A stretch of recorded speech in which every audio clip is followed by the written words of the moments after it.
guy's going to be some senator one day.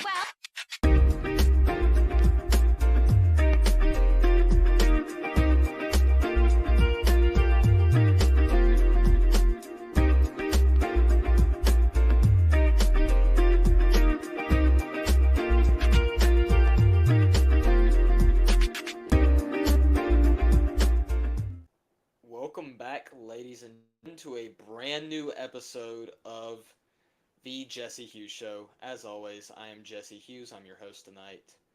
Let's get right into this. So, the State of the Union was last night, and I'm sure if you didn't watch it, you've probably seen some clips floating around. You've probably seen some segments of President Biden's speech, some tweets about some of the things that he said, some tweets from me, some tweets from others. And you may have even seen the Republican response given by Senator Katie Britt.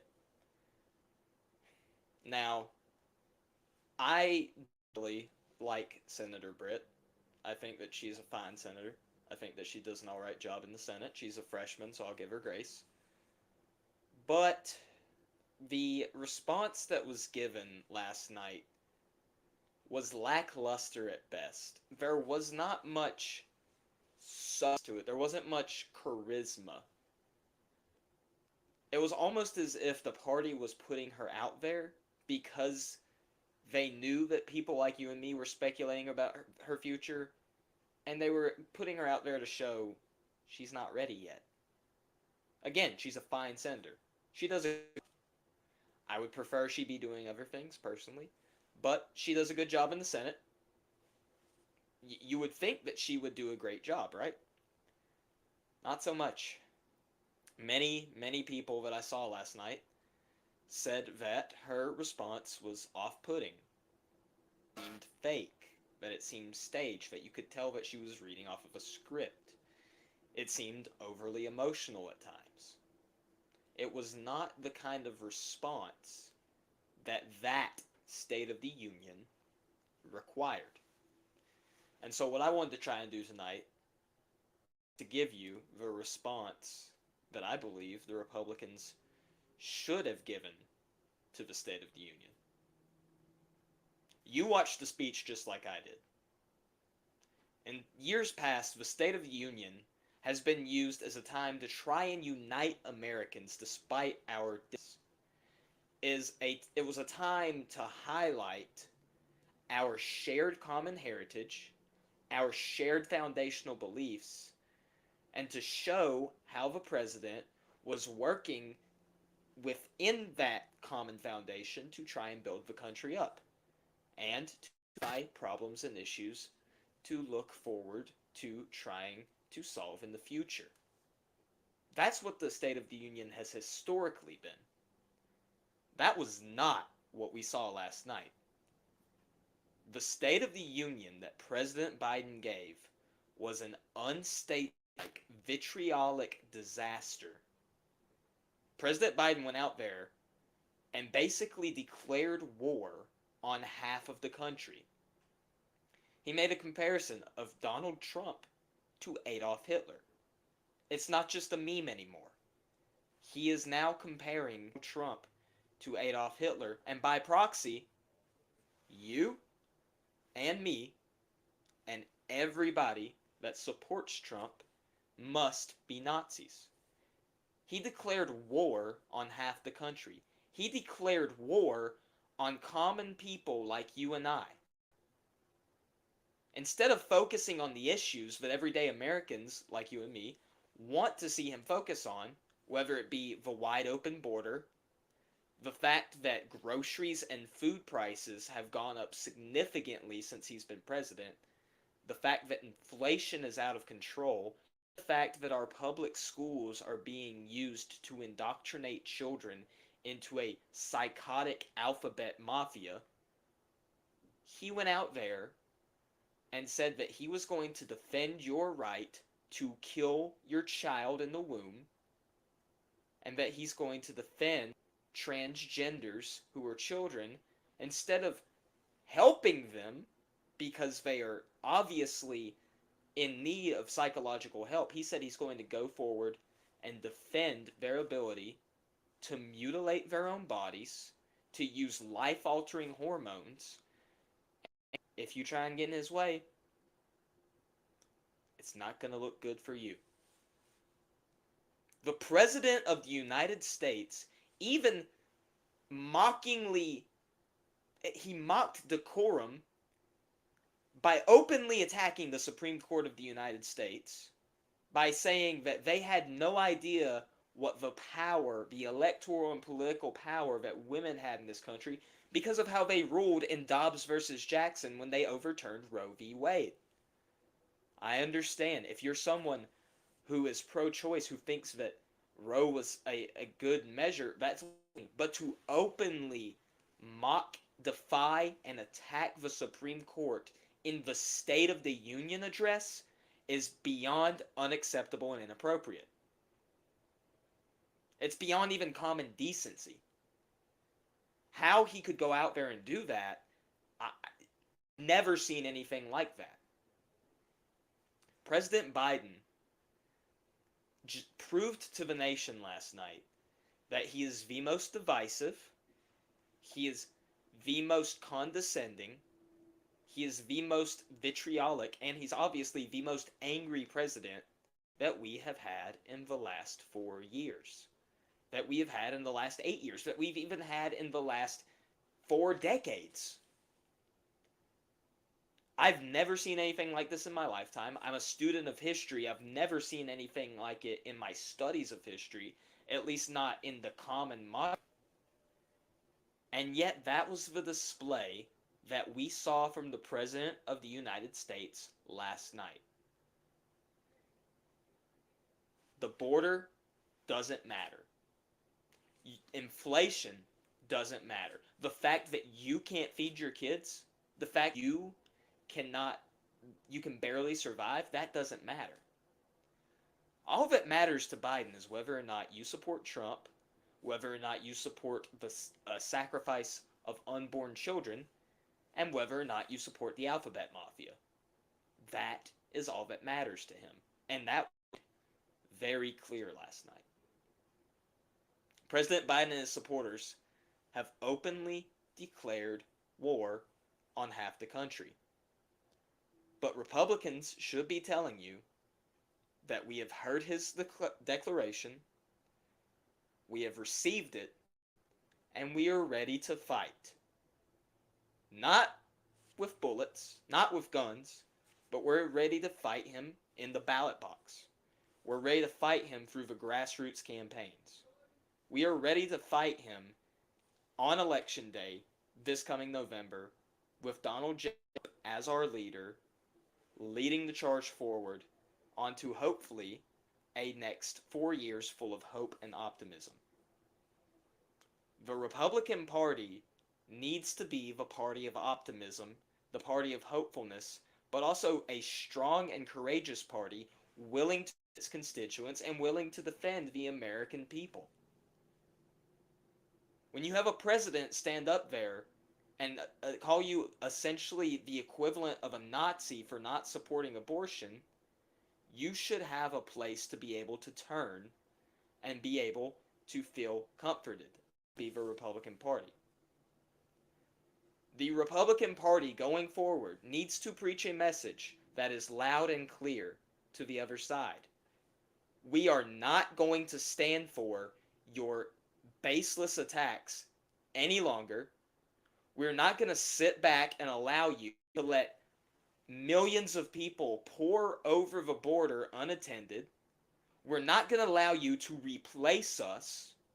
We're not going to allow you to cheat in elections. We're not going to allow you to murder your own children. And we're not going to allow you to force me to pay for your own children.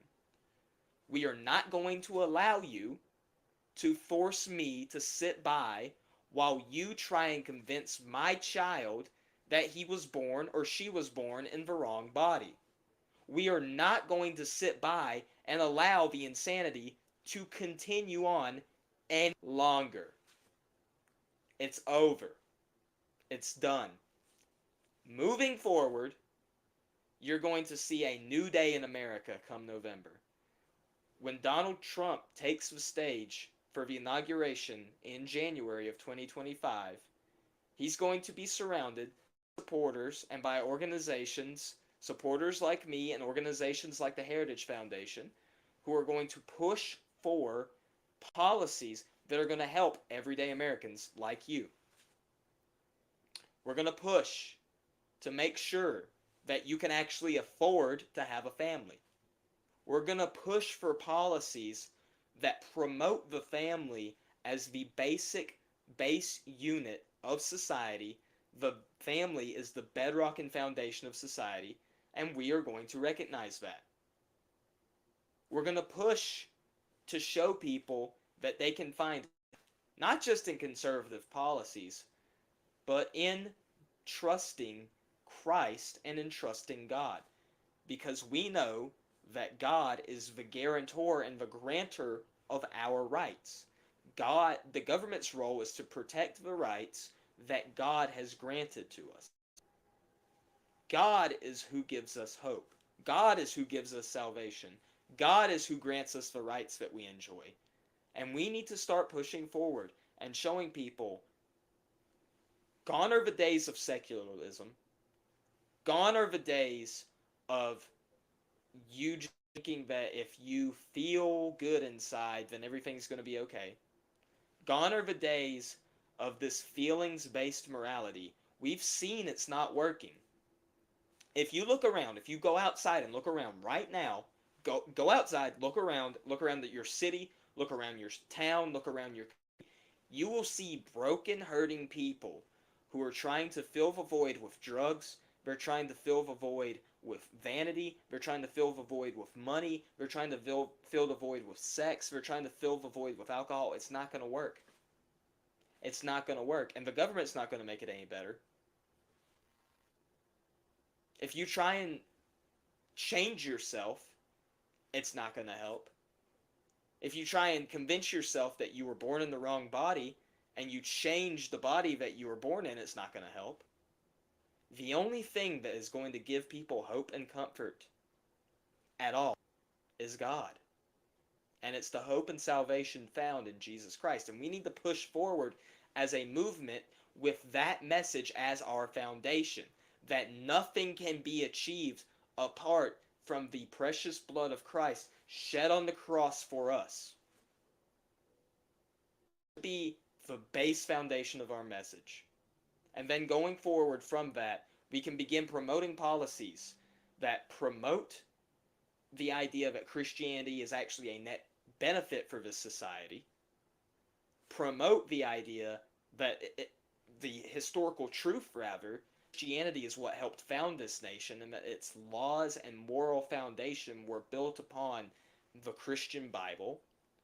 And we need to go forward and promote policies that promote the family, promote the nuclear family, promote marriage at a young age, give people benefits for having more kids, not less, give them benefits for staying together in marriage, not breaking apart with divorce like you see now in a lot of welfare programs. We need to go forward and build strong families that will build a strong society. We need to stop pushing for people to murder their children in the womb. We need to stop pushing for people to essentially castrate their children with these hormonal cross-sex hormones that are ruining lives. We need to stop pushing for this stuff. We need to close the border today. We cannot allow there to be one more Lincoln Riley, and her name is Lincoln, not Lincoln, Mr. President. We cannot allow there to be one more Lincoln Riley in this nation. We need to make sure that every single dangerous criminal is locked up, and we need to make sure that every single person that is here illegally, that has no business being here, gets sent back to where they came from. The border needs to close now. We have to stop the flow of drugs in this country. We have to stop the flow of dangerous criminals coming into this country. We have to stop the insanity. while the Republican Party right now is apparently too busy promoting people who sound like they're about to cry at any given moment. We need to have strong leaders who are willing to go forth, who are willing to say the tough things that need to be said, and who are willing to look our enemies in the eye and tell them, you will not harm this country anymore. I am a citizen of heaven. My citizenship is in heaven. But while I am on this, I am a citizen of the United States of America. God put me here through adoption, not unlike some of y'all. Some of y'all, God put you here through the natural family. He put me here through adoption. And he expects me to be a good steward of the place where I live. I love this country too much, and I love my God and his commands too much to allow us to just sit back and just let this insanity continue. It needs to stop now. I'm willing to do my part. I'm willing to do what I need to do, whether that's through the election process, through grassroots campaigning, through any bit of hard work that I need to go out and do. I'm willing to do what needs to be done to save this country. The question is, are you? Are you willing to buy into a vision that's going to help give them hope and optimism going forward? Are you willing to buy into a movement that's going to stop this moral insanity, that's not just going to say we just need to have a neutral public space, but is going to say no, these are what the ground rules are. These are what the ground rules always have been since the beginning. We're not changing them now. In the places we have changed them, we have to change them back. And this is how it's going to be. It is time. It is past time for Christians and for conservatives to take a stand in this country. If the Christian church had taken a stand the way it should have, Joe Biden would never have ever allowed to be anywhere near the Oval Office. In 1980, Jerry Falwell Sr. started the Moral Majority to organize Christians in such a way that we would be the most powerful voting bloc in the country and be able to tip the scales of elections. Jerry Falwell Sr. was able to mass mobilize Christians to go out and fight for the foundation of this country, to fight for the moral fiber, and to make sure that the insanity fortunately has come forth today was at least quelled for a period of time. We need that kind of leader again today. I don't know who it's going to be. If I'm being honest, I don't know who that leader is. I love Donald Trump. He's not the moral leader that we need. He is a political figure that we need to be able to follow and that I do trust to lead us politically. But when it comes to the moral foundation of this country, he's not. I cannot put my trust in him. I'm sorry, I can't. I love the guy, but I can't. We need a new Jerry Falwell. We need somebody who's able to politically, morally, and religiously unite Christians in such a way that we will be able to stand up, stop the madness, and continue going forward into a new day, a new dawn, and a new beginning in America. Last night you saw in the United States essentially declare war on half the country. You saw the President of the United States say that abortion is this amazing, tremendous thing that we need to protect, that the border crisis is not a crisis. He's trying to gaslight you into thinking that nothing is wrong and everything's okay, and he tried to gaslight you into thinking that the economy's okay. We saw him act with anger, vitriol, and vindictiveness and divisiveness towards everyday Americans like you and me. This is no longer a battle between Democrat and Republican. This is no longer a battle between whether you're a little bit more conservative or a little bit more liberal. This is not what we're facing anymore. What we are facing is a group of elitists like Biden who think that they can just make up their rules, go out and do whatever they want, and you and I will just be forced to sit back and watch it happen. It's time to stand up and it's time to say no. We're going to stop the madness. We're going to cut the head off the giant. And we're going to go forward and create new society that mirrors the foundation that this country was built off of and provide hope and comfort to every single American. The State of the Union last night was a disaster. It was a symbol of a country in decline. But it's time for us to turn that ship around. We cannot allow this decline to progress. We cannot allow this country to fall. The president has made his own stand, and this is where I stand. I stand with the American people. I stand with the United States of America. I stand, first and foremost, overall, with Jesus Christ, my Lord and Savior. And there is nothing that will remove me from this spot. I will not be marching back. The only way I will be marching is forwards, onward to victory, with Christ by my side, the Holy Spirit in my heart, and the love for America pumping through my veins. I hope that you will join me. I hope that you will not just watch this podcast and think that was good. Now I'm just going to sit back and do nothing. I hope that you will join me going forward, because I can't do this alone. I'm just a kid in Lynchburg, Virginia, a senior in college. I'm about to graduate. There's not much, very limited that I can do, especially on my own. But as a united force, as a united movement, if we all band together, especially in the church, if we all band together, we set aside the distinctions for just a minute. I'm a Baptist. I'm proud to be a Baptist. I'm very vocal about being a Baptist. But this isn't about Baptist versus Presbyterian. This isn't about Methodist versus Pentecostal. This isn't about Protestant versus Catholic. This is about us marching forward together to save this nation. That is the only path forward.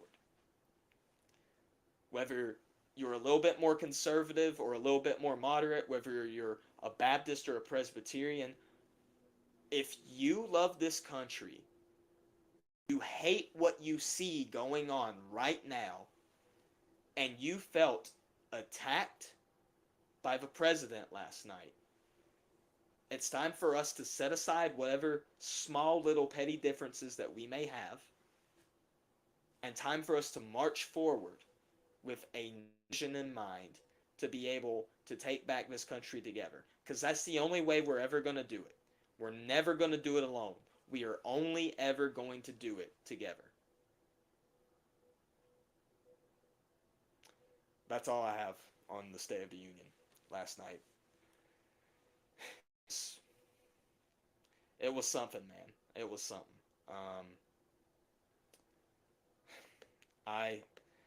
I've never seen anything like that before. I as an American, watching my president stand up there and basically insult me and those like me for half of I've never seen anything like that. The State of the Union is supposed to be an address about statesmanship, about unity, about the country coming together, and instead last night we just watched a Biden campaign rally take place on the House floor. It doesn't matter that your money is going to Ukraine and their border while our border is wide open. All that matters is that their border is defended, apparently. It doesn't matter that you can't afford to feed your kids. As long as somebody on the other side of the world can feed their kids, that's all that matters. That's all that matters, that your money goes to that. It's a shame. Looks like we've got some comments. Americanism, not globalism, will be our creed. I agree. I agree.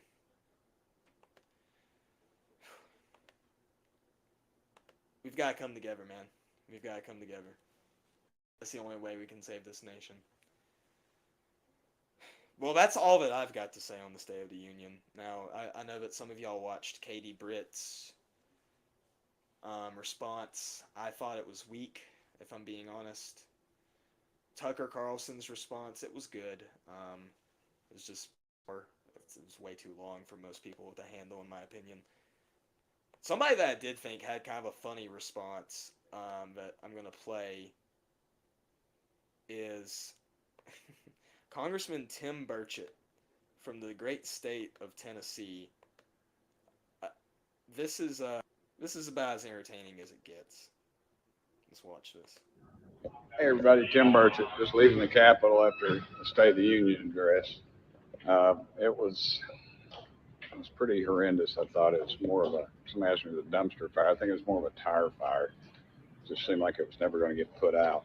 Um, some things I really wish the president talked about was the border. He kind of rambled off on something and never really drew any conclusions. We've had over 10 million immigrants come across the border in the last 3 years, 100,000 kids sold into God knows what hell they're in, and then just ridiculous. And everybody's wearing their buttons and pins over that stuff. I didn't wear any of them because we don't have the guts to do what needs to be done. If we don't pass a dadgum border, fix the border, then I say don't pass the budget. But there's not enough will to do that here. Some other things he was talking about how great Americans are doing. The average American family, I don't care what economist you talk to, will tell you they're spending anywhere from $200 to $600 more a month just to survive, non extravagance, just to survive, just staples.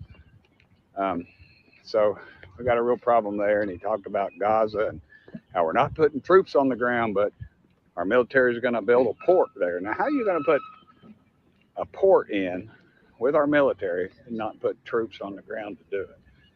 I'll tell you what's going to happen. One of those terrorists is going to do a missile strike over there, and it's going to be all over. And it's going to be bad. And then we're going to have to make a real decision of what we're going to do about troops on the ground. So the whole evening was a weird, bizarre event, threatening our Supreme Court. Just, I don't know. Anyway, let's see what happens. Thank y'all for sending me there. Have you ever noticed, as he pointed out, that many of our leaders, not just Democrats, not just Republicans, but leaders on both sides, seem hell bent on sending people, young people my age, like me, to go and die in another country that doesn't even care about us? Have you ever noticed that NATO seems bound and determined to make sure that American blood is spilt on European, not European blood? They're not going to fight their own battles. They're going to send me. They're going to send you. They're going to send your children. They're going to send Americans to go over there and fight and die for something that in many cases doesn't even involve us. Have you ever noticed that? It's interesting. It's quite puzzling. No other nation in history that I can think of has ever willingly wanted to send its citizens to die in a conflict that did not involve them for a people that did not really even care about them. It's puzzling. It's discouraging. It's insane. It's almost like our leaders are suicidal and are on a mission for mass nationwide suicide through these wars. It's insanity. I don't understand it. I don't get it. It's job because I'm a college student, so I'm just, mainly focused on doing what I do here every day. But at the same time, like, it's supposed to be the job of people like me to be who are doing podcasts like this and more mostly people who are more professional. It's supposed to be their job to kind of analyze these kinds of things. Anybody who knows what this is about or what's going on. It's crazy. And yet here we are. And yet here we are. I'll tell you what. These next few months are going to be interesting because as it stands right now, poll just and take polls with a grain of salt or whatever. Polling suggests Donald Trump's going to win. And I know that the Democrats are not just going to stand by idly and let that happen. They're going to try and make sure, whether it's some sort of shenanigans, I'm not saying 2020 was, I'm not saying it wasn't, but they're going to try and make sure there's some sort of shenanigans, or they're going to do something crazy. They're going to do something to make sure that that doesn't happen. And I went to a Trump rally last weekend, and he talked about the need to make sure that this thing is too big to rig. All right, we need to get everybody out there. Listen, if you are worried about your vote not counting, the only way to make sure it counts is to actually go cast the vote. Because even if they do try and rig it, which they even if they do try and rig it, even if they do try and do something crazy, if there's enough people that vote, it's not going to matter because you can't rig a landslide. I'm not saying Trump will win in a landslide, but I mean if there's enough of us making our voices heard, whether or not they try to rig it, it's not going to matter. We need to go out, to go forth. We need to make sure that we're getting people registered to vote, that we're getting people to actually go and vote. This needs to be the highest turnout Republican election in American history. That's the only way that we can win this. That's the only way. And if Trump doesn't win, then we need to be prepared for what's good to come the next 4 years, because if you thought this 4 years was tough, these next 4 years are going to be even tougher. We're witnessing election interference, indictments, and civil suits. This is true. We are 100%. We are witnessing that right now. They are trying to interfere with the election as we speak through these indictments, through these civil suits. And it could be that Trump did maybe make some mistakes and that some of this is bad, but that's not the point of all of this. The point is they never cared till now. Just like what happened with Liberty University. I'm going to talk about that for a second. Liberty University, under our previous president's leadership, made some very bad mistakes with how they handled reporting cases of sexual assault. That is true. The university tried their best and did what they could to fix that, but the federal government still handed down a $14 million fine for Clery Act violations. That happened this week. Liberty mistakes, but it is so evident and so clear that a hostile federal government that hates conservative Christians like you and me used a mistake to hand down a harsh penalty on a Christian school. You saw the same thing happen with Grand Canyon University recently, where the school got accused of something. I'm going to be honest, I don't know much about the details.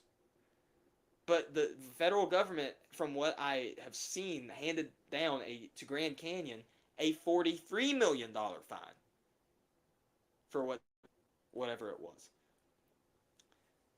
If you think that's bad, because it is, think of what's about to happen if Biden gets another term in office. Christian schools are already being targeted for their stances on things like sexuality, on their stances on things like transgenderism. They're already being targeted for not allowing biological men to go into women's bathrooms. They're already being targeted for how they handle separating dorms between males and females, and how they handle that kind of, already being targeted for that. It is in the Liberty University Student Honor Code that you can't be transgender here. You can't go by pronouns that contradict your biological gender here. And I think that's a great thing. But my fear of Biden that we saw at the State of the Union last night, he doesn't think that's a good thing. And if he gets 4 more years in office, you better believe that he's going to crack down on these universities like Liberty, like Grand Canyon, like Hillsdale, like Grove City College. He's going to get these universities. He's going to crack down on them. The Biden federal government is. And it's not probably not going to even be Biden. It's going to be somebody else because once they win the election, if they win the election, there's no way Biden's going to be the president for the next 4 years. They're going to install someone else. If you think it's bad for schools now, watch the Democrats win the 2024 election and just wait and see what's to come. It's going to be a whole lot worse. This was something I was going to save for a different podcast episode, but I think I'm going to go ahead and go into it now. You've seen a lot of discussion on Twitter, especially recently, as to whether or not it's acceptable for a Christian to vote Democrat and whether or not it's acceptable for a Christian to vote for Trump. I was going to wait and I was going to prepare some more to go into this, but I think that now is the time to talk about this. 50 years ago, whether you were Democrat or Republican, all Americans shared a common foundation of values and ideas that built this country and that we could all agree on and have common ground on. The biggest difference between Democrats and Republicans years ago was that I, a Republican, thought taxes should be a little bit lower. You, a Democrat, thought taxes should be a little bit higher. I, a Republican, thought the federal government's role should be a little bit smaller. You, a Democrat, thought the federal government's role should be a little bit bigger. We disagree on that, but at the end of the version of America that we're trying to see is essentially the same. We're just choosing different paths to get there. That was the main difference between Republicans and Democrats 50 years ago. We agreed about the Christian foundation of this country. We agreed that there are certain things that are morally reprehensible and shouldn't be tolerated or allowed. We agreed on these basic facts. We agreed that there was objective truth, that it was drawn from the foundation that the Bible laid on society. We agreed with this idea. That's the same dynamic you see today. The Democratic Party has gone in such a radical direction when it comes to their vision for the country. Their vision for the country, and I'm not just saying this, I'm not just spouting off Republican talking points. Go and read right now. Go find the Democratic Party platform and read through it for yourself. And you will find that they want a society where abortion is available on demand, taxpayer funded up until the moment of birth. God is removed from society, where we have this secular society where there is no religion. The foundational morals, they don't even believe in morals anymore. They believe that truth is relative. Any Orthodox Christian who knows the Bible and sees that and says, I can perfectly well vote for that, either you're not as orthodox as you thought, either you're maybe not a Christian, maybe you're a new, immature Christian, which I can totally understand, or you've just been plain up deceived. Because even 20 years ago, I would disagree with you for wanting to vote for a Democrat, but I wouldn't say that you're in sin over it.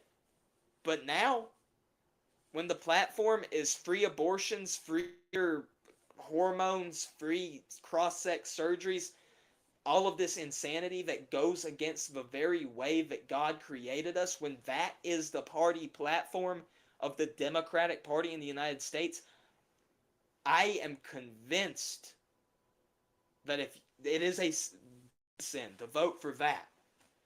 There are some individual Democrats, like, her name escapes me, but the lady who introduced the anti-abortion bill in Louisiana, there are some Democrats like that who are good people.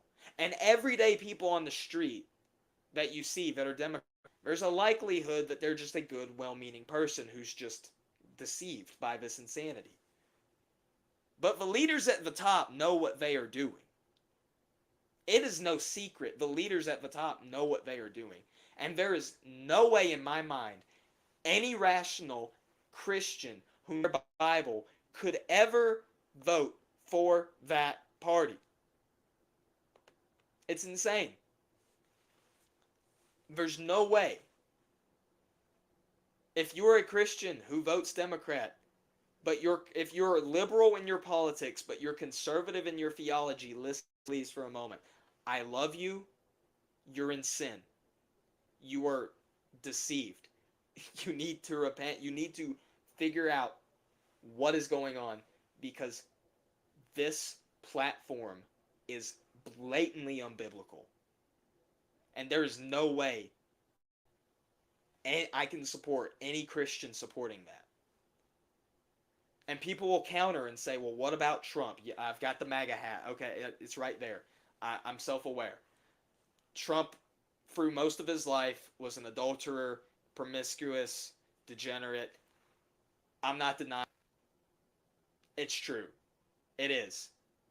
And I wish the party put forward a better option. I like the guy. He's not who I would. He's not the ideal candidate in my mind. Love him. I had a ton of fun at a Trump rally. I want to go back. And if I'm being honest, I do think some of the past criticisms don't hold as much weight. I do think that Trump has changed. How much of a changed man he is, I don't know. Is he a saved man? I don't know. He uses Christian rhetoric. He's said some things recently that have made me pause and think, better person than even a few years ago. That being said, in the grand scheme of things, he's a moderate. He's center left on a lot of issues. But the difference between Trump and the Democratic Party is that with Trump, you're not just voting for a man, but you're voting for an entire mechanism that's going to go into office once he wins the election. That includes a lot of people like you and me who are much more conservative on the issues, who are Christians. I don't know watching, but I'm going to give a shout out William Wolf, who's been working with the Center for Renewing America with Russ Vogue. Two very Christian men who know what they're talking about, know what they're doing, who are going to have a very influential spot probably in the Trump administration. When you vote for Trump, you're voting for Heritage Foundation's Project 2025. You're voting for their mandate of leadership. A lot of this comes from these Christian ideals. You go look at the Project 2025 mandate for leadership. Go look at it right now. You'll see Liberty University listed on the advisory. You'll see Christian groups and organizations among those listed on the advisory board. When you're voting for Trump, you're not just voting for Trump. You're voting for a lot more than Trump. But when you vote for the Democrats, when you vote for Joe Biden, they are in lockstep. They are with every of their platform. You are voting for the entire Democratic platform, which includes unbiblical views on marriage, which includes mutilating children, giving them hormones, mutilating their bodies physically. It includes abortion on demand up until birth, taxpayer funded. There's a very clear distinction in my mind where it is 100% morally acceptable to vote for Donald Trump and 100% morally unacceptable to vote for Democrats as things stand right now. And a lot of that is because, and I'm gonna call blame where blame needs to be called. A lot of that is because the church has not done their job. If the church had done their job, the society that we live in would still be largely of the formation of this country under Christian values. It would still be largely aware of at least a cultural sense of Christianity. A lot of people say cultural Christianity is a bad thing. I understand why, but at the end of the day, I would rather be in a culturally Christian nation than in the mess we're in right now. I'm just being candid. I would.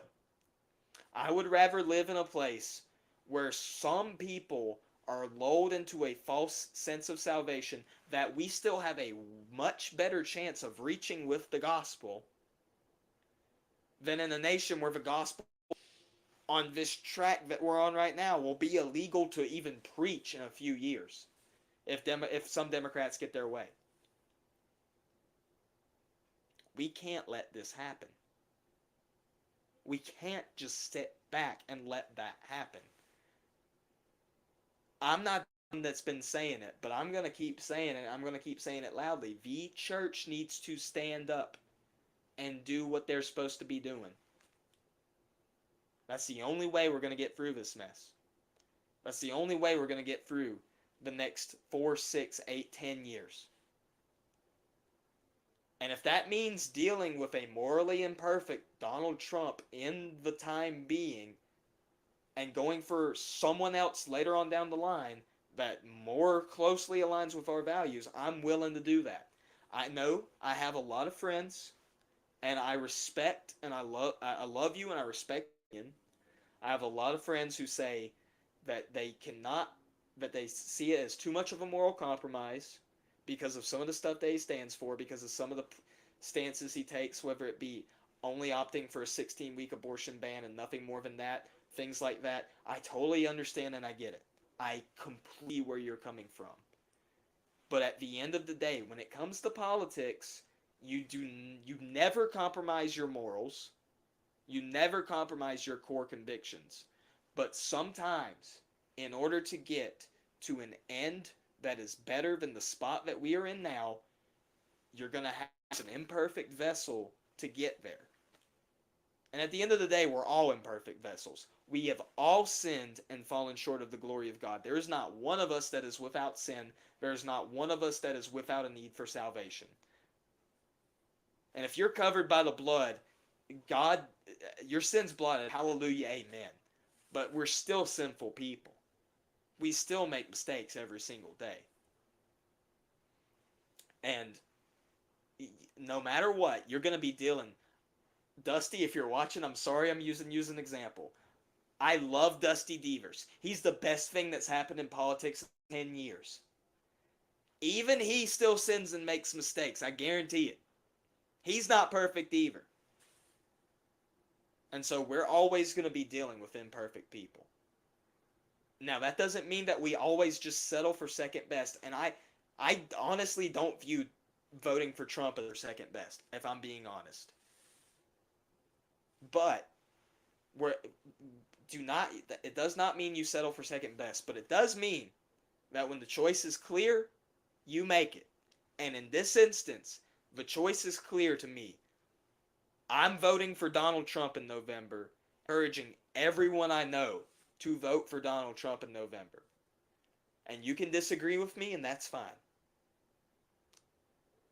But if we're going to have any shot whatsoever at clearing up this insanity, voting for Trump and ensuring that organizations like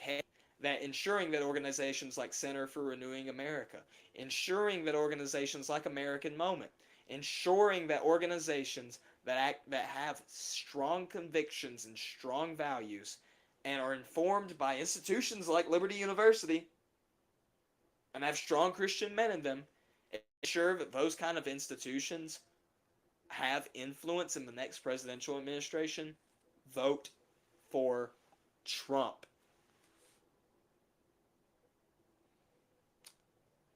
I've been fired up tonight.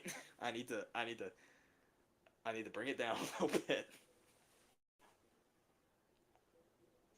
That's all I've got to say for tonight.